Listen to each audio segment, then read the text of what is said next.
اللہ فرماتا ہے انما ولیکم اللہ ورسولہ والذین آمنوا الذین یقیمون الصلاۃ ویؤتون الزکاۃ وہم راکعون۔ اللہ اس آیت میں بتانا یہ چاہتا ہے کہ تمہارے اوپر تین ولایتیں ہیں، ایک ہے ولایت اللہ، ایک ہے ولایت الرسول، اور تیسری ہے ولایت علی ابن ابی طالب۔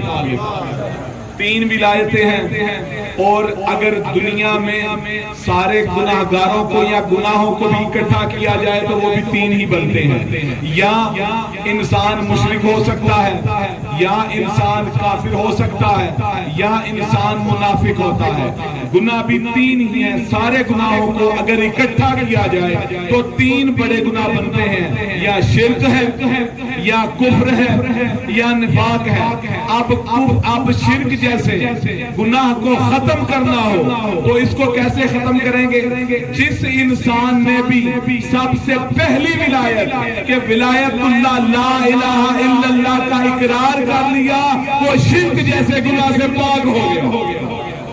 وہ جواب ہے حضرات کی، وہ شرک جیسے گناہ سے پاک ہو گیا، وہ مشرک نہیں رہا۔ اس کے بعد دوسرا گناہ کون سا ہے؟ کفر۔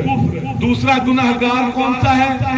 کافر۔ اب جس کسی نے بھی دوسری ولایت رسول خدا کی ولایت کا اقرار کر لیا، وہ کفر جیسے گناہ سے پاک ہو گیا۔ تو جواب ہے حضرات کی، یہ کون ہو گئے؟ دو گناہ، دو گناہوں کی معافی مل گئی، ایک ولایت اللہ کے اقرار سے، ایک ولایت رسول کے اقرار سے۔ اب تیسرا بڑا گناہ کون سا ہے؟ نفاق۔ تیسرا بڑا منافق کون ہے؟ منافق۔